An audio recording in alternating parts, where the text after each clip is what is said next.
Ah, Salut Edouard, je t'entends, est-ce que ça va? oui, ça va, et toi? Je vais très bien, merci. Et Edouard, euh, comment ça va la vie en Russie? Tout ça?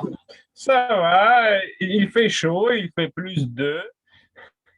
Peut-être c'est le printemps qui commence finalement. Voilà. D'accord, parce que Et donc, maintenant, il commence le printemps après l'été, c'est ça?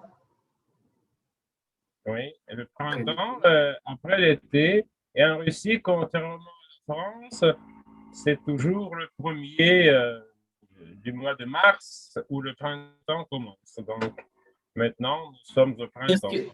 qu'est-ce que les Russes préfèrent, le printemps ou l'été? Pardon, l'hiver ou l'été? Je dirais que les Russes aiment les deux.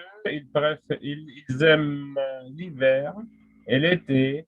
Voilà, parce qu'en hiver, on peut skier, on peut faire de la luge. Voilà. Et en été, tout fleurit. On peut faire des randonnées. Il y a plein de fleurs. Sont Voilà. sont C'est, des genres, comment est-ce que je peux dire ça? Sont des genres, des activités différentes. ouais. Et voilà, il y a certains poètes comme Pouchkine qui aiment l'automne parce que en automne, en Russie, pendant 2 semaines, euh, toutes les feuilles des arbres sont jaunes ou rouges ou roses et c'est très beau, ça dure pendant 2 semaines. Voilà, et Ouais. généralement, les gens partent en vacances pour photographier tout ça, partent en randonnée. C'est au début, fin septembre, je dirais comme ça. D'accord, donc il y a de la couleur, donc c'est beau ça. Oui, Voilà. c'est très Edouard, beau. ouais. Oui, Edouard, est-ce que tu vois mon écran? oui. Et donc, allons-y alors. Je t'ai Edouard, envoyé le plan sur les oui, langues germaniques oui, j'ai vu et ici, j'ai aussi une je t'ai question. en... Avant que tu commences, j'ai une question. Euh, Oui. il est trop long, le plan, et donc, à cause de ça, je pense qu'on aura besoin de 2 classes pour parler de ça. Euh, Parce que, Edouard, moi, il faut qu'on prenne 20 minutes jusqu'à 1 heure maximum par leçon. Tu comprends? oui. Donc, combien de temps que tu penses que ça va prendre pour que tu parles de tout ça? Je pense, j'espère de respecter 1 heure parce que à cause de la numérotisation automatique, parfois on verra les vers, les poésies en anglais, voilà, qui sont sous chaque ligne est sous le nombre différent. Oui, oui, Moi, j'ai pas voulu mais cela, mais ça s'est mis automatiquement. d'accord. Tu penses que tout ça, tu peux prendre maximum 1 heure ou on aura Ouais. besoin de 2 leçons pour ça? Non, je pense qu'1 heure, voilà, ça va suffire. D'accord. Donc, on va parler aujourd'hui. Aujourd'hui, c'est la leçon. Fais voir, en seconde. En seconde.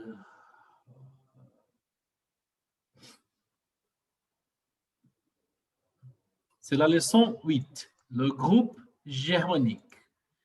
Ouais. Euh, voilà, allons-y. La leçon 8, le groupe germanique. Allons-y, Edouard. Voilà, donc on va parler du groupe germanique qui s'est formé à partir du proto-allemand, mais aussi au tout début, et il faut dire que les peuples qui faisaient partie du groupe germanique euh, étaient, comment je dirais ça, déjà à l'époque où les Grecs et les Latins euh, ont écrit les grandes œuvres littéraires. À cette époque-ci, parmi les peuples germaniques, c'était plutôt les mythes et les légendes transmises oralement. Et il nous reste très peu de l'écrit. Et ça, je vais parler plus en détail. En plus, je t'ai envoyé 3 images des Oui, je runes les ouvre germaniques. maintenant. Pas maintenant, je vais te dire quand. Voilà, parce que ces 3 images ne sont pas rentrées dans le format Word. Voilà, donc, le nord de l'Allemagne actuelle, le sud de la Scandinavie, puis l'Europe du nord-est, pardon, du nord-ouest, l'Europe centrale, les côtes de la mer Baltique, l'île de l'Atlantique Nord, aussi même la Bulgarie et d'autres régions européennes, surtout les Alpes, les montagnes, les Alpes, étaient peuplées par les peuples germaniques. En ce qui concerne les Scandinaves, c'est un peu un sujet à part parce que c'était un peuple très original. C'était les guerriers et les pirates. Je vais juste te C'est-à-dire, demander une chose, s'il te plaît. Pour la prochaine leçon, est-ce que tu peux essayer de faire un dessin en train de dessiner les branches, la langue mère, la langue indo-européenne. En premier, la langue indienne, c'est la langue la plus vieille du monde. Après, les indo-européennes, après les branches et après tout ça. Est-ce que tu arrives à faire un dessin comme ça? oui, bien sûr. D'accord, ce Bien sera super pour qu'on puisse se mettre dans les matériaux et on va expliquer. On peut prendre une classe juste pour le dessin. Qu'est-ce que tu en penses?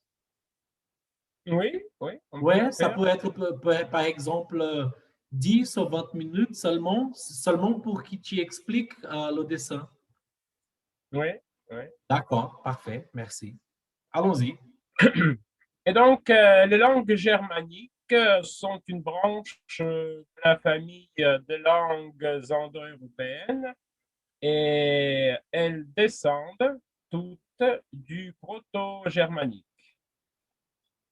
Euh, voilà, comme j'avais dit plusieurs fois, les peuples germaniques étaient toujours en contact avec l'Empire romain. Et c'est au moins ce que je puisse dire, parce que les contacts n'étaient pas du tout, pas toujours amicaux au sens de l'amitié. C'était plutôt les tentatives de la conquête de l'Empire romain. Et finalement, les tribus germaniques ont réussi à conquérir l'Empire romain à partir de l'année, si je ne me trompe pas, 439. Je peux me tromper, mais autour de cette date environ. Voilà, donc les langues germaniques les plus parlées actuellement sont celles de la branche occidentale, c'est-à-dire l'anglais, l'allemand, le néerlandais et les langues scandinaves. Aussi, il faut noter l'afrikaans. C'est une langue de l'Afrique du Nord qui est issue du néerlandais. Voilà. Maintenant, on va parler des langues germaniques en Europe. Voilà, c'est le point 7, la branche nordique, le groupe nordique occidental. Donc, je vais juste appuyer sur une chose qui me gêne. Voilà, donc, qui sont, je fais le regroupement, voilà, qui sont islandais, féroïen, norvégien. Après, le norvégien contemporain, c'est le Kondit.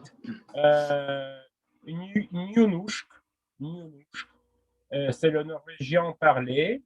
Après, le landsmål ou le bokmål, c'est une langue littéraire. Et à part de cette division en Norvège en nynorsk et bokmål, il y a beaucoup de dialectes régionaux. Après, c'est le groupe nordique oriental, suédois et danois. Après, c'est le branche occidentale, le groupe anglo-frison, les Scots, les Anglais et les langues frisonnes. Ce sont les langues qui sont très proches. Voilà, presque je dirais à l'origine de l'anglais, bien que certaines langues conservent les dialectes. Après le groupe allemand, le néerlandais, le bas allemand, le haut allemand et le sous-branche germano-néerlandaise. Le numéro 13, donc, c'est le vieux norrois. Il y a une croix. Pourquoi? Parce que c'est une langue soi-disant morte, mais qui a donné presque toutes les langues de la Scandinavie actuelle. Après, le numéro 15, c'est le flamand oriental, zélandais, hollandais et d'autres. Voilà. Parmi celles-ci, on voit l'afrikaans. Le groupe haut-allemand, c'est l'allemand. Le sous-groupe moyen-allemand et moyenne occidentale, la langue alsacienne de la France actuelle est le yiddish. Ce qui est important parce que le yiddish, c'est une langue contemporaine juive. Donc, le yiddish, il est parlé partout dans le monde, par les juifs américains jusqu'aux juifs russes et ukrainiens de l'Odessa. Voilà, le numéro 17, la branche orientale, la langue gothique qui est éteinte, mais qui a joué un rôle important. Voilà. Cela n'a rien à voir avec l'alphabet gothique allemand. C'était une langue à part. Et la langue vandale, qui a malheureusement la connotation assez mauvaise, parce que les vandales, c'est le synonyme des concurrents destructeurs, des gens qui sont très cruels, qui sont prêts à tout détruire. Et ça vient sans doute de la période quand l'Empire romain, au 5e et 6e siècle, a été attaqué par les peuples germaniques. Maintenant, nous allons passer aux origines et développement. Voilà, le proto-germanique ou le germanique commun.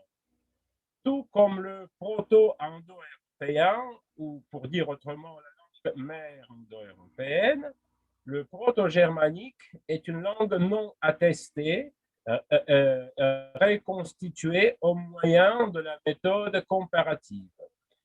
Cependant, quelques inscriptions rédigées dans une écriture runique de Scandinavie, datant environ du deuxième siècle de notre ère, représentent une étape, point 1, du proto-norrois. Après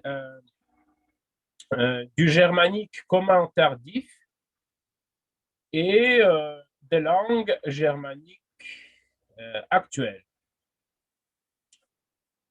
On peut supposer qu'il y avait un contact avec une langue non indo-européenne, sans doute d'origine ouralienne, parce que la part du lexique germanique ne s'explique pas par l'indo-européen et ne s'explique pas non plus par les autres influences. Et on peut témoigner l'influence d'une langue non occidentale, non indo-européenne, est disparue et inconnue.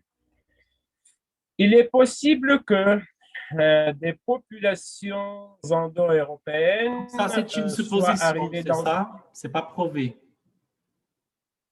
Comment? C'est une supposition, c'est pas À propos prouvé. d'une supposition, euh, comment je dirais ça? Parce On que peut voir l'anglais, qu'il... parce que les langues germaniques, euh, euh, toujours qu'on parle l'anglais, l'allemand, et voilà, les langues germaniques, qu'est-ce qu'on voit dans ça? Elles sont vraiment très différentes des langues latines et je pense qu'aussi elles ne se ressemblent pas dans une même langue mère. Donc, Edouard, ça fait beaucoup de sens que les langues germaniques, elles ont partenaire à une autre langue qui ne soit pas la langue mère indo-européenne. Ça fait beaucoup de sens parce que la prononciation, elle est trop différente, parfois l'écrite. Et voilà, beaucoup de choses, ils sont très différentes. Ça fait beaucoup de sens de la langue, du lexique germanique. Partenait aussi à une autre langue qui ne soit pas la langue européenne. Oui, exactement. C'est-à-dire qu'on on témoigne le lexique, les mots que nous ne pouvons pas, dont nous ne pouvons pas restituer l'étymologie, c'est-à-dire l'histoire. Et cela nous fait penser que les langues germaniques étaient influencées par une autre langue, voilà, qui, on peut supposer, serait non indo-européenne. Pourquoi? Parce que s'il y a un mot indo-européen, euh, n'importe quel, on peut plus ou moins remonter à ses origines, c'est-à-dire grâce au travail de la comparaison, voilà, pour restituer ce mot, on compare avec les autres langues et on peut trouver le mot de base, on peut reconstituer le mot de base. Et quand on n'y arrive pas, cela veut dire que le mot est totalement étranger à la langue mère indo-européenne. Voilà, c'est pour ça que tu as raison, c'est-à-dire si on ne peut pas restituer l'étymologie, l'histoire d'un mot, ce mot vient de quelque part, mais pas de la langue indo-européenne. Donc, au 1er siècle avant Jésus-Christ, il s'est passé un phénomène très intéressant. C'est à cette époque que les locuteurs germaniques sont entrés en contact avec les cultures slaves primitives, comme on atteste quelques emprunts germaniques en proto-slave. Voilà, c'était en fait très intéressant parce que en plus leur niveau du développement était similaire.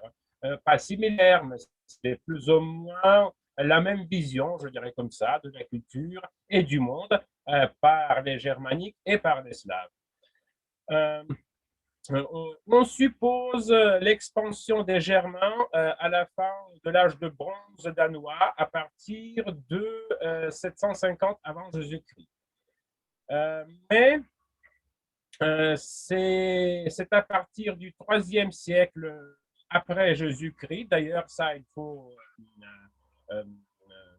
vraiment accentuer cette date, 2e, 3e siècle après Jésus-Christ, quand les grandes invasions que les langues germaniques font connaître une période de large expansion géographique, en particulier en Europe de l'Est, voilà, les Angles, les Saxons, les Jutes en Bretagne, l'Angleterre actuelle, voilà, et d'autres régions, par exemple les Vandales en Sicile.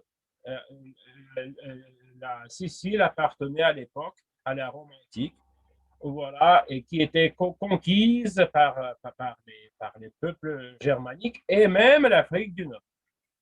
Et donc, comme j'avais mentionné dans les leçons précédentes, la coexistence de la diglossie, c'est-à-dire on parlait latin et on a commencé à parler de plus en plus les dialectes germaniques, d'où vient un superstrat non négligeable dans la plupart des langues romaines modernes, y compris dans la langue française. Voilà, maintenant nous allons passer au point 30. Si tu pouvais un peu, voilà, merci. Donc, les premières traces écrites. Donc, l'alphabet gothique, c'était le peuple qui Attends, s'appelait Edouard, un les seconde. Goths. Le gallo-romain.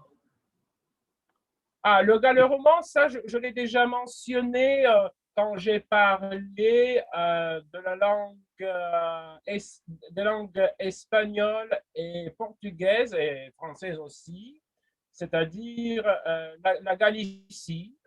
Voilà, c'est plus ou moins la France actuelle. Euh, voilà, et donc, ce qui s'était passé, ce que la langue gauloise s'était mélangée avec le latin, c'était déjà le latin vulgaire, et qui s'est mélangé davantage avec les langues germaniques. C'est ça, c'est un peu la bouillon on peut complexe, parce qu'il y avait trois influences à la fois. Déjà, d'ailleurs, ce qui a donné la complexité et surtout la complexité de la prononciation du français actuel. Voilà, donc les premières traces écrites. L'alphabet gothique, donc les Goths, l'Antiquité tardive, la langue est morte, mais elle était d'origine indo-européenne. Et nous allons passer à la période importante. C'est au 1er siècle de notre ère que les premiers textes en langue germanique apparaissent. Le document le plus ancien est la Bible écrite en langue gothique au IVe siècle, après Jésus-Christ. Edouard, un seconde. Et c'est au premier siècle de notre quoi? notre ère, c'est-à-dire le Ah, d'accord, 3e d'accord, je siècle comprends. après. Je comprends, oui, Ouais. oui. Et donc, j'avais largement mentionné ce fait quand j'ai parlé de la langue grecque, ce que, et plutôt je vais accentuer aussi ce point, presque dans toutes les cultures, dans toutes les langues, l'alphabétisation du peuple venait avec la religion. Donc, à l'époque, il s'agissait d'évangéliser le peuple. Et donc, il fallait traduire la Bible. Et la Bible était traduite en partant de l'original, de la traduction grecque. Oui, du grec ancien. Edouard, Oui, du est-ce que grec tu te ancien. souviens de la première, duquel c'était la première langue que la Bible a été écrite? Elle était écrite dans quelle langue? Est-ce que tu te souviens? C'était, si je ne me trompe pas, l'Ancien Testament, c'est l'hébreu et le Nouveau Testament, c'est l'araméen. Ces langues sont en parenté étroite et donc à tel point que c'est presque la même langue. D'accord, d'accord. L'hébreu, c'était la première langue. Voilà. L'hébreu, oui, et l'araméen. D'accord, parfait. Si je ne me trompe pas, c'est dans l'araméen que Jésus-Christ s'exprimait. C'était sa langue, l'araméen, mais ça, il faut le vérifier. Voilà, mais Ouais. je répète que... Je vais mettre ici un petit seconde. Un petit seconde. Parce que je vais mettre ici une observation. Parce que ça, c'est intéressant. Les gens, ils veulent savoir de ça. on peut, dans une autre suggestion de sujet, parler sur l'histoire des langues de la Bible. Est-ce que ça fait du sens pour toi, parler de ça ou pas? Oui, oui, il y a des choses à dire. Oui, donc l'histoire des langues, des langues de la Bible, par exemple, elle était écrite la première fois au hébreu, en hébreu. C'est l'Ancien Testament parce qu'il ne faut pas oublier que l'Ancien Testament, c'est le même livre qui est à la base de la religion juive, chrétienne et musulmane. C'est l'Ancien Testament. Et le Nouveau Testament est reconnu que par les chrétiens. Il est respecté par les musulmans et il n'est pas reconnu par les juifs. D'accord, parfait. Donc, on peut bien parler de ça. Allons-y. Ouais. Évangéliser Donc, les... oui, donc c'est le point 34, ce que la Bible était traduite pardon, en allemand. D'ailleurs, il faut dire que la première traduction en langue européenne, c'était la traduction grecque. C'était la traduction grecque de la Bible, en grec ancien. Voilà. Et après, à partir de cette traduction, on a traduit en latin et on a traduit en russe, par exemple, et on a traduit en allemand. Voilà. Et c'est pour ça que la première traduction allemande était très proche de la traduction grecque en ce qui concerne surtout la syntaxe qui copie souvent celle de la langue de départ. Donc, c'était un peu la traduction, pas facile à lire parce que voilà, était assez influencée par la syntaxe, c'est-à-dire la construction des phrases grecques. Voilà. Et maintenant, nous allons passer au point numéro 35 et je te demanderai de montrer ces trois images que j'ai été envoyées. Voilà, dans l'ordre, voilà, que, voilà, oui, ces trois images. Euh, euh, donc, c'est la deuxième et la toute première. Non, avant, s'il te plaît. En arrière, l'autre. Voilà. Ce sont les runes. Ce sont les runes qui est l'alphabet ancien des peuples germaniques. Voilà. En suivant cette conférence, nous allons voir que les runes anglaises étaient un peu différentes. Voilà. Et ça, ce sont les runes alémaniques. C'est quoi C'est-à-dire. le rune? Le rune, c'est une écriture germanique ancienne, c'est ça? Exactement. C'était leur alphabet. C'était leur alphabet. Voilà, c'est très dur à savoir la provenance de l'alphabet. Certains disent que il y avait l'influence latine, il y avait l'influence grecque, mais la théorie la plus répandue, voilà, tu peux montrer aussi les autres images parce que voilà, je pense que ici, je ne vais pas prononcer tout ça parce que voilà, ce sont les runes en pierre, comme ça, avec les pierres, on composait les mots. Voilà. Mais avant tout, on pense que c'est une influence des langues des Alpes, voilà, des montagnes alpines. Donc, voilà, on ne sait rien presque sur ces langues, mais on suppose que la provenance de cet alphabet était, l'origine de cet alphabet était les langues des Alpes. Voilà, tu peux passer aussi au troisième image. Nous allons voir, oui, à la fin de cet alphabet. Et voilà, donc à gauche, il y a marqué rune, c'est-à-dire la lettre de cet alphabet. Après, c'est le nom, comment on prononce cette lettre, et la signification. Les lettres, comme dans l'alphabet juif, euh, auraient, au conditionnel, auraient une signification symbolique. Parce que Tacite, l'historien romain, dit que ça servait aussi à l'art divinatoire. Ces runes que nous venons de voir, voilà, en forme de pierre.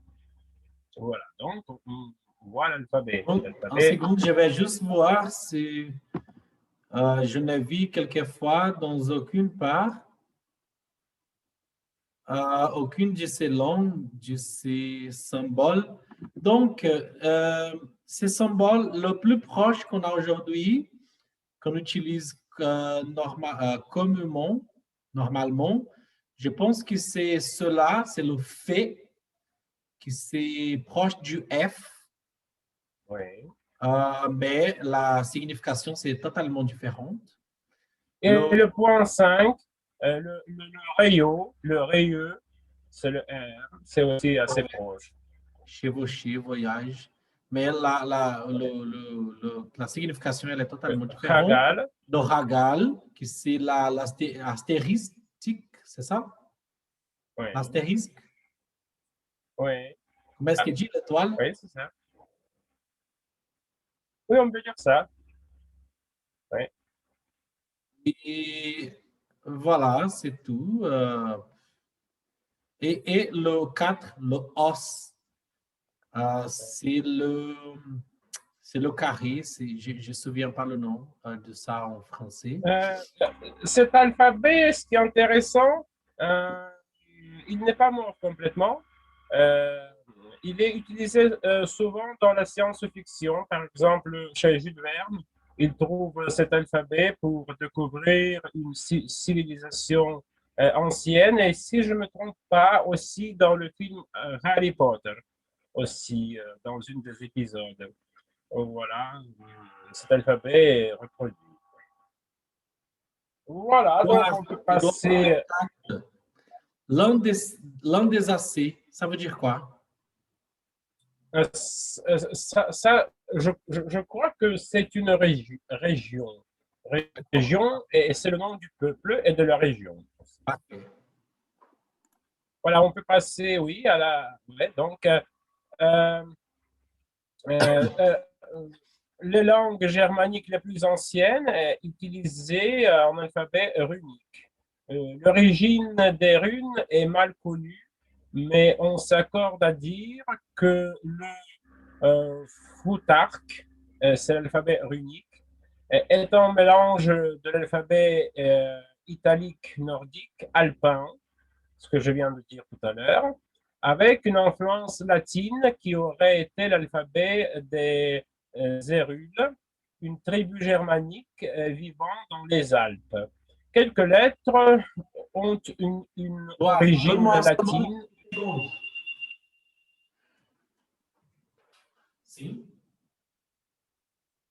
isso. Só um segundinho.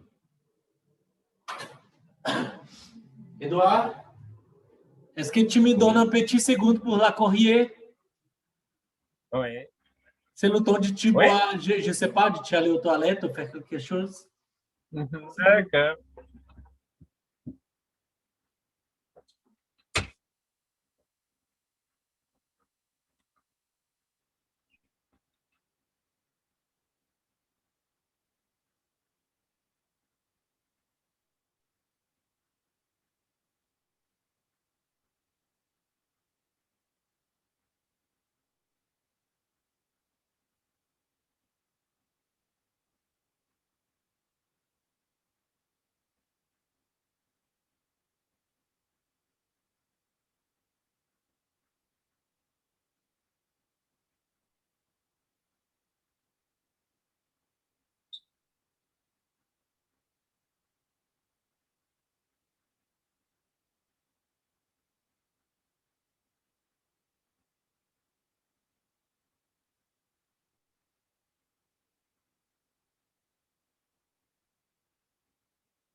Alors, Eduardishka, ça va? Da, oui, Ivan ça va. Francisca, je suis là. Oui. Allons-y. On a encore 20 minutes pour finir. Est-ce que tu penses qu'on peut finir dans 20 minutes? Ça, je ne sais pas, peut-être. On n'est même pas au milieu. On est au 35 de 133. On va essayer. On On va verra essayer. comment ça Si va ça se passer. marche, on reste dans cette leçon. Si ça ne marche pas, on va faire une deuxième partie. Ah oui, avec grand plaisir, parce que le D'accord. sujet est très intéressant. D'accord. Donc, est-ce que tu vois mon écran? Non? Tu vois pas mon Ah écran? oui, si, je vois. Oui, oui. OK. Donc, je vais commencer je vais reprendre l'enregistrement dans 3, 2, 1. Voilà, Edouard. Et donc, on était en train de parler de certaines langues germaniques. Les plus Oui, anciens utilisaient l'alphabet runique. L'origine des oui. runes est mal connue, mais on s'accorde à dire que le Futhark est un mélange des alphabets italiques, nordiques, alpins, Alpin, oui, avec une influence latine. oui, C'est très bien ça. oui. Oui, et donc, quelques lettres ont une origine latine évidente. Par exemple, les lettres des runes pour le F. Et moi, j'ai mis les lettres latines et les lettres runiques. Donc, pour la lettre F, pour la lettre R, d'autres nous rappellent au moins au niveau du format l'alphabet alpin. Par exemple, la rune H. Il y a aussi des symboles qui peuvent être aussi bien alpins que latins. Par exemple, la rune I. Voilà. Donc, l'utilisation des runes, donc le mot vient d'une racine celtique et germanique qui signifie secret ou chuchotement, est resté très limité dans les langues vestiques, car vite remplacé par l'alphabet latin lors du christianisme. C'est plus tard que les prêtres et les moines chrétiens d'origine germanique qui ont commencé à utiliser le latin de plus en plus et avec cet alphabet, ils ont utilisé cet alphabet pour la traduction de la Bible. Mais comme dans beaucoup, en fait, il y a une position scientifique qui dit que l'alphabet latin n'est pas facilement admissible pour toutes les langues actuelles. Voilà. Et on voit le cas du français, de l'anglais, où l'alphabet latin ne reflète pas au niveau sonore la prononciation. C'est pour ça que pour adopter l'alphabet latin pour les langues germaniques, on a développé l'usage de diacritiques comme laut en allemand. Voilà, c'est le point 39, où on voit le A avec tréma, le A avec umlaut, qui se prononce comme E, après le O avec umlaut, qui se prononce comme E, et après le OU avec umlaut, qui se prononce comme U en allemand. Et en suédois, danois et norvégien, le A avec un petit zéro, avec un petit O, voilà, en haut, ça se prononce comme O. et les ligatures en vieil anglais comme AE, qui se prononce comme E. Et voilà, dans d'autres langues, comme le SZ, c'est le double S en allemand, voilà, etc.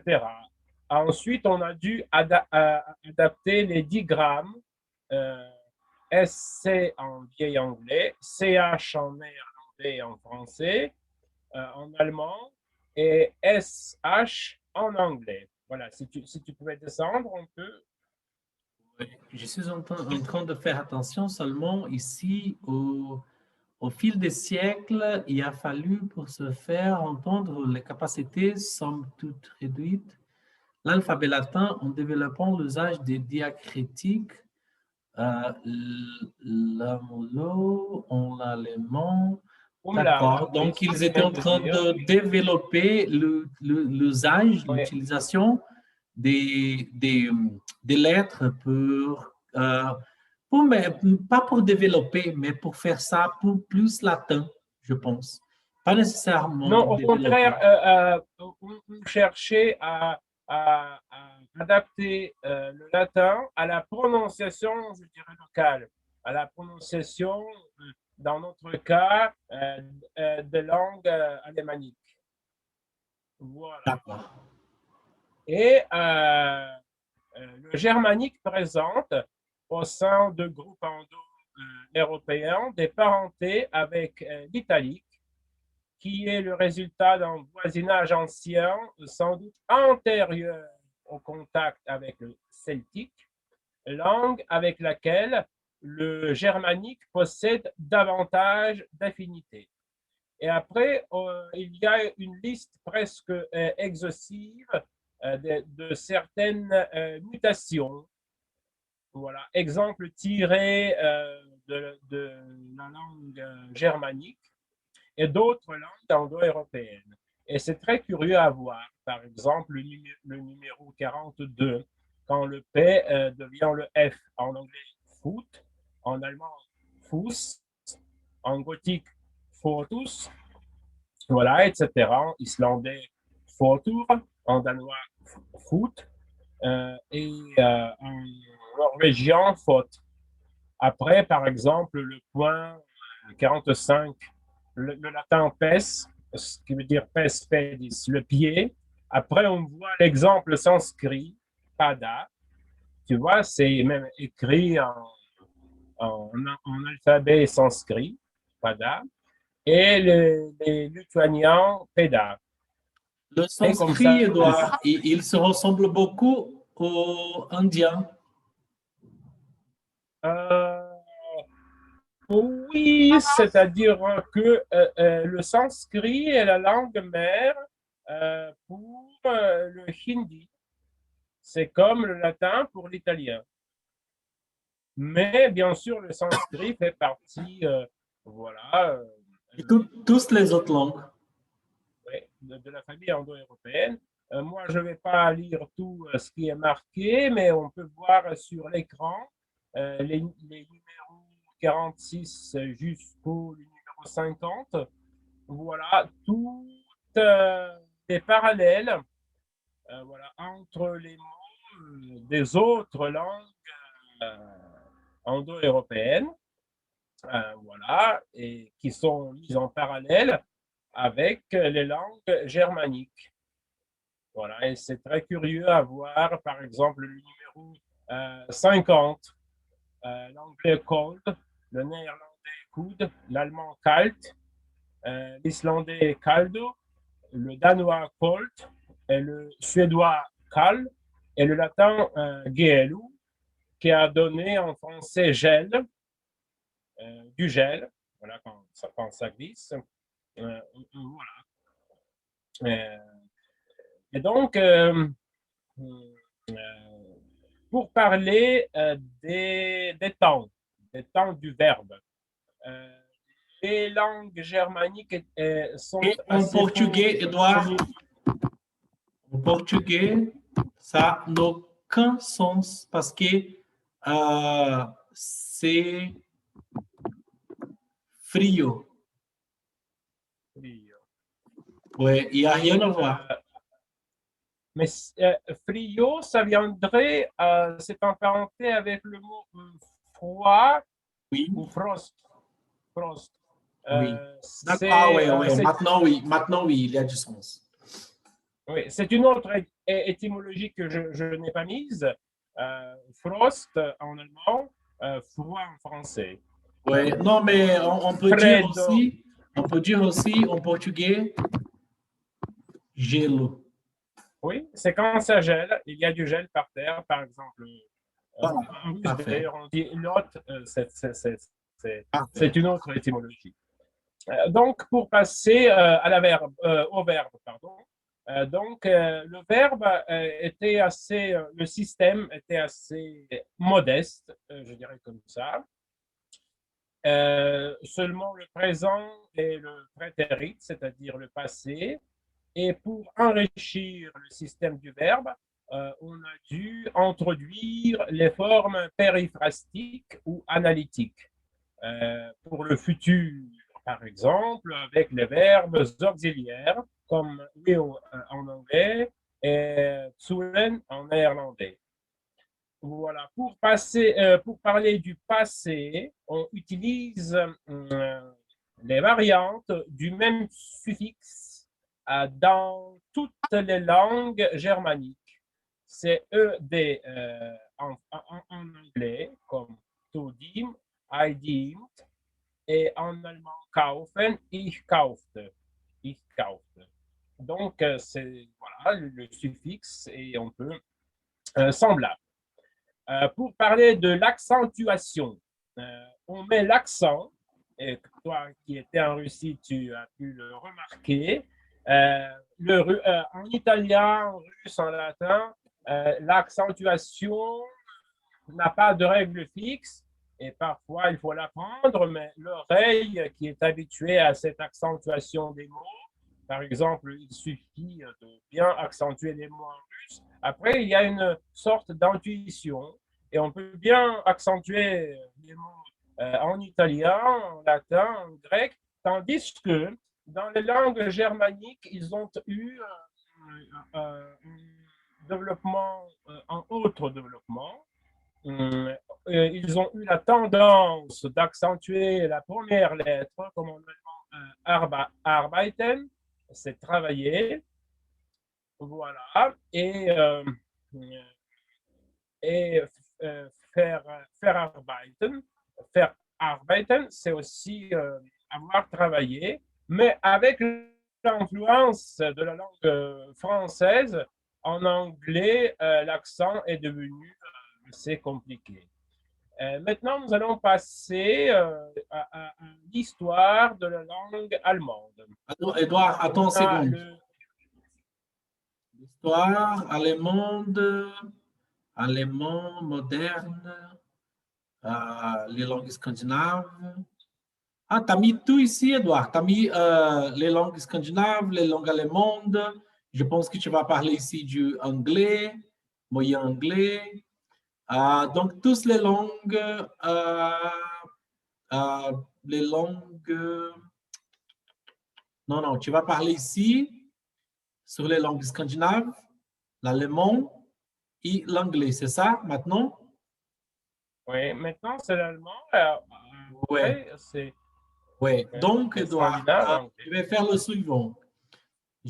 On va rester ici, on va arrêter ici. Donc, ça, c'est la leçon 8, les langues germaniques. Et maintenant, on va passer une nouvelle leçon pour la langue allemande, le scandinave et l'anglais. D'accord?